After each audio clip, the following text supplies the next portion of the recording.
Hello everyone, I'm Binuka Ria, a BEd student in ICFA University, Tripura. Today, I'll be discussing on the topic of prenatal diagnostic technique 1994. So first, let us know what is prenatal diagnostic technique. This act was enacted in the year 1994 in all of the states in India, but it came into force in the year 1996, and it also aims to regulate prenatal diagnostic techniques to detect genetic or metabolic disorders, chromosomal abnormalities, or congenital malformations.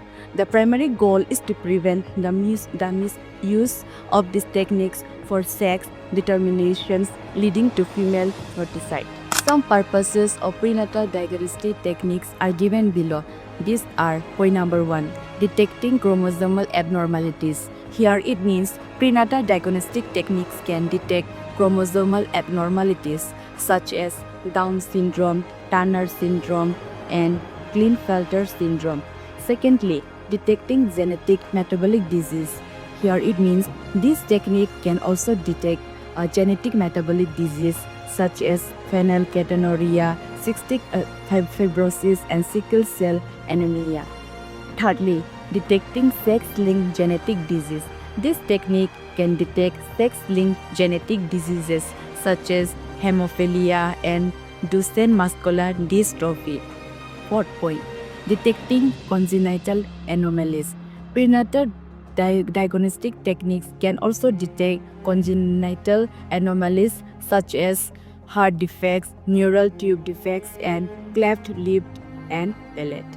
Its regulations of genetic counseling centers are point number 1, registration required. Here it means genetic counseling centers, genetic laboratories, and genetic clinics must be registered with the relevant authorities to ensure they meet the necessary standards and guidelines. Point number 2, qualified personnel must be employed.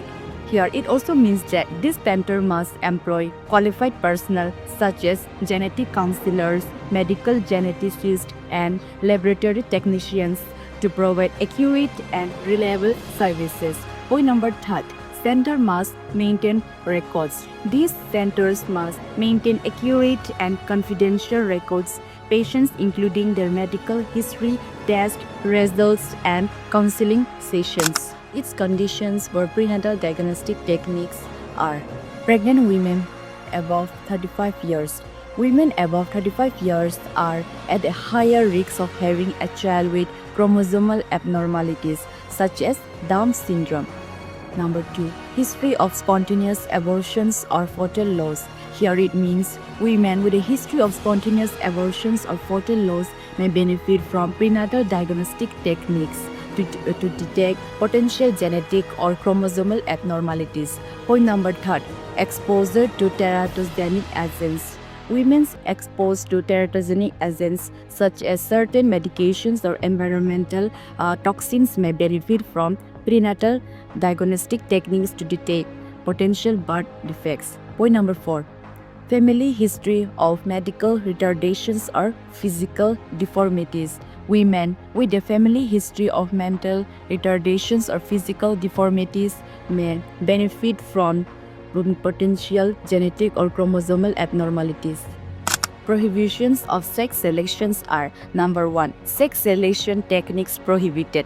Here, sex selection techniques such as pre-plantations, genetic diagnosis, and sperm sorting are prohibited in many countries due to concerns about sex-selective abortions. Point number 2, no persons can seek or encourage prenatal diagnostic techniques for sex determinations. Here it means that healthcare providers are prohibited from performing prenatal diagnostic techniques for sex determinations, and patients are not allowed to seek these services for non-medical reasons. Punishments and penalties.